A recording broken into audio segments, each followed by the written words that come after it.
Hello friends, आज आपण करतोय केक. त्यासाठी प्रीहीट करायचा आहे कुकर आपल्याला.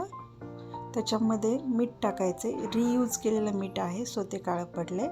इथे घेतलेलं आहे झाकण. झाकणाचा आपल्याला शिट्टी आणि साईडचा वॉल काढून टाकायचा आहे आणि असं ठेवायचं आहे. तर इथे काय करायचं आहे आपल्याला, 2 अंडे घ्यायचे आहेत. छोटाच केक करायचा आहे आपल्याला. 1 वाटी मैद्याचा. अंडे घ्यायचे आहेत फोडून असे. त्यानंतर काय करायचं, हे अंडे फेटून घ्यायचे. छान असे फेटून घ्यायचे. फ्रॉदी असं त्याचं झालं पाहिजे कन्सिस्टन्सी अंड्यांची. नंतर टाकली साखर. पिठी साखर आहे, ती पण अशी फेटून घेतली. आता काय करायचं, 1 वाटी मैदा घ्यायचा, तोही याच्यामध्ये घालायचा. थोडंसं इसेन्स घ्यायचा. इथे मी व्हॅनिला इसेन्स घेते. इसेन्स नंतर आपल्याला घ्यायची बेकिंग पावडर आणि बेकिंग सोडा. 1 चमचा छोटासा बेकिंग पावडर घेतली आणि अर्धा चमचा बेकिंग सोडा घ्यायचा आहे. त्यानंतर आपण याच्यामध्ये घालणार आहोत तेल. थोडंसंच तेल घालायचं आहे.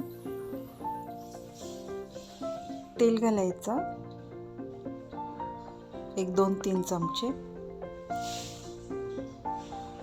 आणि आता याच्यामध्ये टुटी फ्रुटी घालणार आहे मी. थोडंसं मीठही घालायचं आहे, एकदम थोडंसं चवीपुरतं. आणि टुटी फ्रुटी घालायची. टुटी फ्रुटी घातल्यानंतर हे पुन्हा आपल्याला असं मिश्रण फेटून घ्यायचं आहे. थोडंसं पाणी पण ॲड करूया. असं व्यवस्थित फेटून घ्यायचं आहे आपल्याला हे मिश्रण. तर आपण एक टीन घ्यायचा, तुमच्याकडे जो डबा असेल तो घ्या. असा बटर पेपर कट करून घ्यायचा. बटर पेपर नसेल तर खाली फक्त तेल लावा.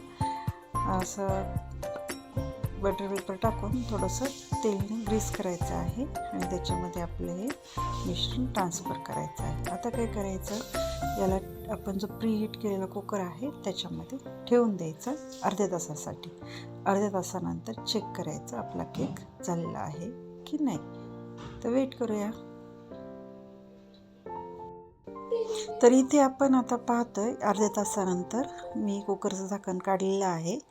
चेक करूया की हा आपला केक जो आहे तो बेक झालेला आहे की नाही. त्यासाठी काय करायचं, चाकू घ्यायचा आपला आणि मधोमध सुरी घालायची. जर ही क्लीन आली तर समजायचं की आपला केक बेक झालेला आहे. तर इथे बघा, तुम्ही पाहू शकता क्लीन आलेली आहे. अर्ध्या तासानंतर केक हा शिजलेला आहे. तर हा काय करायचा, आता काढून घ्यायचा आहे आपल्याला कुकरमधून आणि थोडा वेळ थंड होऊ द्यायचा आहे. थोडा वेळ थंड झाल्यानंतर आपण याला डिमोल्ड करूया आणि मग पाहूया की आपला केक कसा झालेला आहे. तर याला ठेवूया थंड व्हायला थोडा वेळ, ॲटलिस्ट 15-20 मिनटं तरी ठेवायचं आहे. नंतर चेक करूया. चला, तर मग 15-20 मिनिट झालेले आहेत. आता आपला हा केक पूर्णपणे थंड झालेला आहे. आता याला डिमोल्ड करून घेऊया, म्हणजे याच्यातून काढून घेऊया.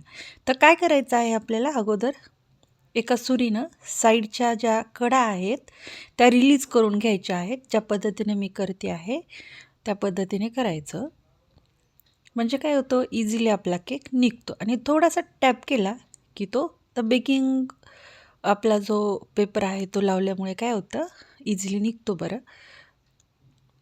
अशा पद्धतीनं हा जो पेपर आहे तो साईडला बटर पेपर काढून घ्यायचा आहे. तर तुम्ही पाहू शकता किती छान केक झालेला आहे, एकदम स्पॉन्जी असा, एकदम लवचिक, जसा आपल्याला बाजारात मिळतो सेम तसाच झालेला आहे. भरपूर रेसिपीज ट्राय केल्यानंतर कुठे मला ही परफेक्ट असा केक ची रेसिपी मिळालेली आहे. तर चला आपण पाहूया की कशा पद्धतीने हा दिसतोय आतून. तुम्ही पाहू शकता किती छान कलर याला आलेला आहे आणि एकदम सॉफ्ट स्पॉन्जी असा तो झालेला आहे.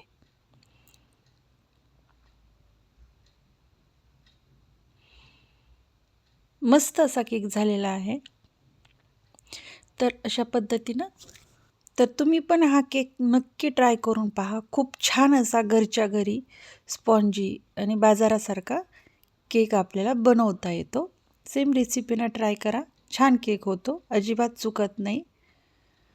Thank you for watching. Try it. खूप इझी आहे. मला कमेंट करून सांगा तुमचा केक कसा झाला. Bye bye.